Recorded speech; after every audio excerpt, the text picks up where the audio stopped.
August 5, 2022. The Demands of Discipleship. Our Gospel reading for today is taken from Matthew chapter 16, verse 24 to 28. A reading of the Holy Gospel according to Matthew. Then Jesus said to his disciples, "Whoever wishes to come after me must deny himself, take up his cross, and follow me. For whoever wishes to save his life will lose it, but whoever loses his life for my sake will find it. What profit will there be for one to gain the whole world and forfeit his life? Or what can one give in exchange for his life? For the Son of Man will come with his angels in his Father's glory, and then he will repay everyone according to his conduct. Amen, I say to you. There are some standing here who will not taste death until they see the Son of Man coming in his kingdom." The Gospel of the Lord. Gospel Commentary. Matthew chapter 16, verse 24 to 26. Then Jesus said to his disciples, "Whoever wishes to come after me must deny himself, take up his cross, and follow me. For whoever wishes to save his life will lose it, but whoever loses his life for my sake will find it. What profit will there be for one to gain the whole world and forfeit his life? Or what can one give in exchange for his life?" Commentary. Jesus first insists that every disciple must take up his cross and follow his Messiah. Our familiarity with this language dulls us to its meaning. Few of us have ever witnessed anything so barbaric as the crucifixion of a human person. The Romans perfected this technique of execution, yet Roman citizens thought it inappropriate to mention it in public conversation. Jesus, however, invites us to think of the Christian life in precisely these terms. He demands a commitment of faith that is ready to embrace the will of God wherever it leads, even unto death. The call is backed by a promise that everyone who loses his life for the sake of Jesus will find it in the end. Matthew chapter 16, verse 27. For the Son of Man will come with his angels in his Father's glory, and then he will repay everyone according to his conduct.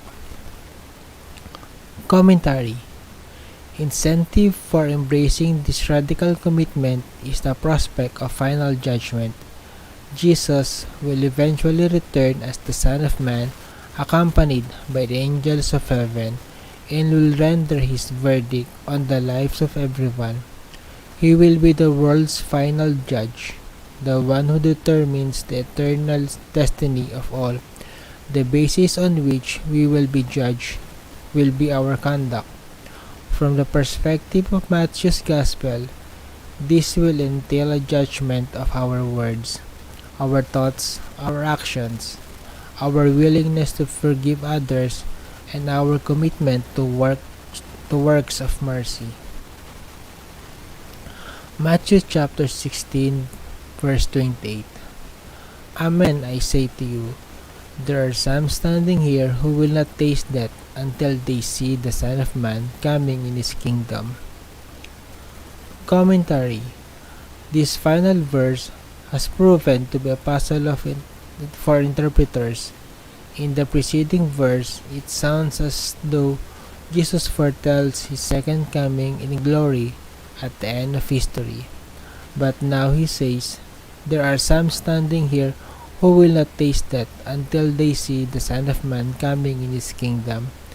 This sounds like a prophecy that his return will take place in the fairly near future, unless we conclude that Christ was mistaken about the timing of his kingdom's arrival.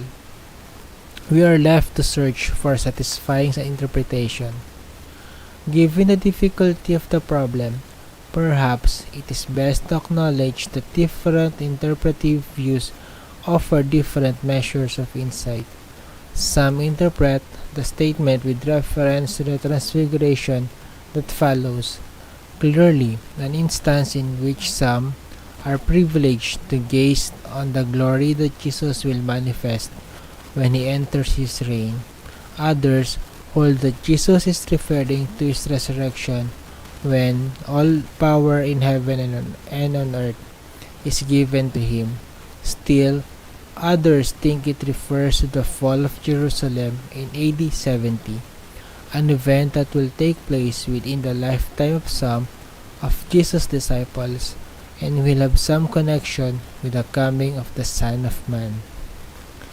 Finally, some read the verse as a prophecy of the final parousia, when Jesus comes again in glory to judge the living and the dead.